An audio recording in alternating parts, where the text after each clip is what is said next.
Welcome back. Today we are going to talk about the Juzear Clear, and it is a stunning set to actually hold. It's, there aren't that many sets in this price range that actually are this attractive in person. It looks actually better in person than it does in the pictures. It's quite stunning. Very, very nice job on the build and the look and the design, faceplate. Everything is sort of top notch about that. I mean, really high quality polish to it. And look to it. So yeah, good job on them for that. Even the cable, again, super nice cable. Looks like it's right out of the nice HCK catalog. Kind of a thick 4-core copper color. 4.4 is this version. I don't know if it comes in other flavors, but that is the one that HiFiGo sent to me, so I will go with it. These are the tips that come with it. Kind of a couple foams in there and some regular silicone that you've probably seen before. Case, not too bad.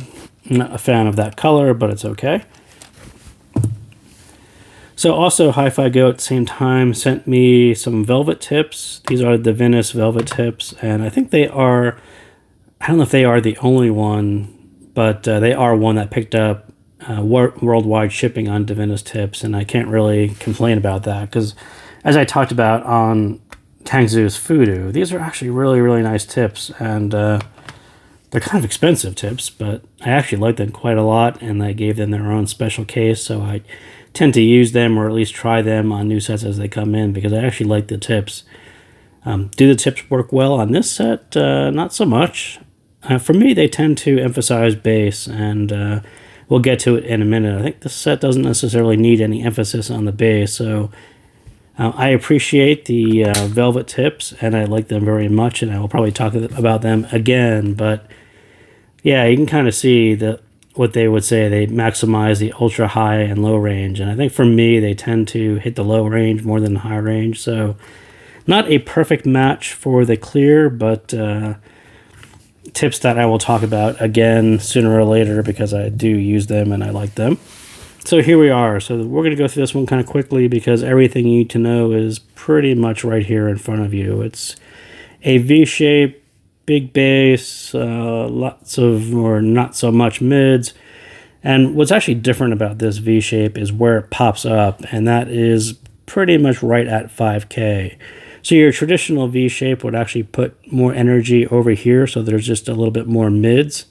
This one, you're hearing a whole lot of bass, and then there's a big deep valley where the mid should be, and then it pops up. And the thing about 5K is it's a very narrow band, and the way it emphasizes instruments and even vocals is it's sort of a narrow band of emphasis or detail, and it never quite sounds natural. It kind of, you get the idea that they put a lot of bass in and they were trying to poke in a little more detail because this isn't so much a detailed dynamic driver.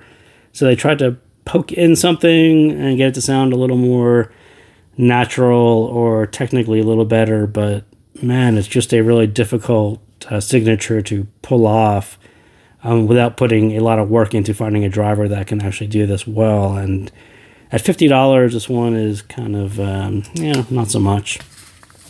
So maybe we'll go back to that in a second or two. But who is this one for?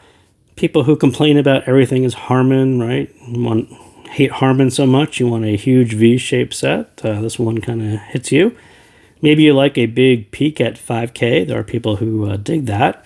And I think generally people who wanted to support Juzear, I think that was a valid group of people who picked this one up early and before there were any reviews of it and kind of blind bought it. I think those people were fans of some of their previous sets, and I have no problem with people wanting to support brands and keep them motivated to keep putting out new sets and to make refinements and changes and keep putting out sets that look like that because it's pretty stunning to look at. Sound-wise, like I said, the graph is a giant V, just not typical where there is upper mid presence, right? And I will say, this really throws off the V shape. It's kind of really hard to think about how this sounds like, but essentially it sounds like a really deep valley right where your mids are. And if you're used to a traditional V shape that pops up at least around 2K, it doesn't sound, this one doesn't sound like that because there's almost no energy there. And the energy is very narrow at 5K. So it doesn't quite sound like a big V-shaped set that you would take to, jogging or to the gym. Something that sounds kind of a high energy fun set. It doesn't quite hit that because this is so narrowly focused at a range that isn't necessarily, aligned with where pop music needs that energy. So kind of a laser bright V shape with a heavy bottom end. The 2K is about 5 dB, which is a bit low. It's in that low pin area, and the 5K is about 12 dB. It's just very, very hard to pull off that kind of signature and make it sound consistent or natural or even fun for some people. It will definitely work on some tracks, or at least it'll be passable. But if the track falls, right on the peaks, it sounds like peaks and very deep valleys, like I was talking about. The mids are in a really deep valley, quite uneven. A Perfect Circle's Judith kind of hits it right in all the wrong places. But if you take a track that's more narrowly focused in the range, something like Tom Odell's Another Love, it's just his voice and a couple of instruments, and they're down at the lower range, it can kind of sound, like something reasonable. But you need a pretty tight range and one that doesn't really expand too far into the peak range. The Clear is also a little bit high maintenance with the volume, the tips, and the fit. Too much volume carries a lot of bass and the 5K peak at the same time, but the 5K wins. It's just kind of a laser-focused, bright sound to it. And even if the bass is rising at the same rate, the 5K kind of hits you first and it becomes more fatiguing. Same on tips. Any bass leakage will sound more peaky because it leans into the 5K. If you take like the Velvet tips, which emphasize the bass, and it just sounds a lot boomier, and there isn't quite enough 5K to go over the boom that hits you on the low end, and it pushes the mids further back, and that's not an attractive sound either. If you happen to block the vents, there is something going on with the fit on this one. I'm not even sure I can see the vent, but I don't know what it was, but if you get it wrong in your ear, there was a very muffled sound to it. And I noticed it with the Divinus tips, and that was sort of the first inclination to stop using them, was because I would sort of touch my ear and it would get very muffled. So there is something about the fit. If you hear a very muffled sound, it's not the set. It's probably your ear or the tips or something is just blocking something. So the bass and the treble, very much a thin sound like I was talking about. The bass, that steep glide, it'll give you areas of very thick, fuzzy boom. So, I mean, this is kind of a heavy, boomy area, and that's exactly what it sounds. It's a lot fuzzier, this dynamic driver. They probably pushed it a little too hard. There's not really enough definition here to make it sound attractive. It just kind of sounds like a fuzzy boom.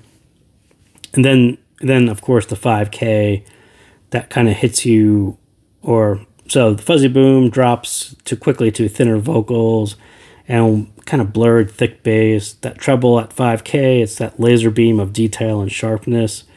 Again, if you haven't heard 5K in a peak there where there's no other peak, it's pretty intense, and this one will get fatiguing quite quickly. In my opinion, this one definitely does sound a lot better at lower volume, where there's closer parity between these two. And the way this one rises with volume, for me, this will always be a little bit more above the compensation that you're expecting from the bass. So yeah, at higher volumes, this doesn't work. It's too fatiguing. It's too focused on that laser focused brightness too much here. And if you lower the volume, this isn't nearly as boomy and this isn't nearly as bright. And if you turn it way down, it sounds okay.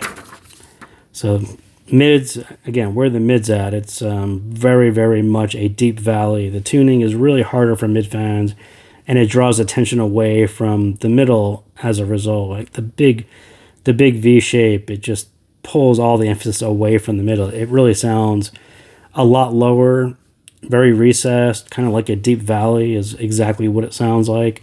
Raising the volume helps, but ventures into that over sharpened thin with the 5K. So again, you kind of get stuck listening to it at a lower volume because it's less fatiguing, but the mids are so far back that you tend to try to raise the volume and then they get a little brighter and a little sharper, and that doesn't really work either. You kind of start ping-ponging between two alternatives, which aren't great. So stage, it definitely has some width occasionally, but the tuning is just not for stage fans. It's puts the Clear behind others at the same price point.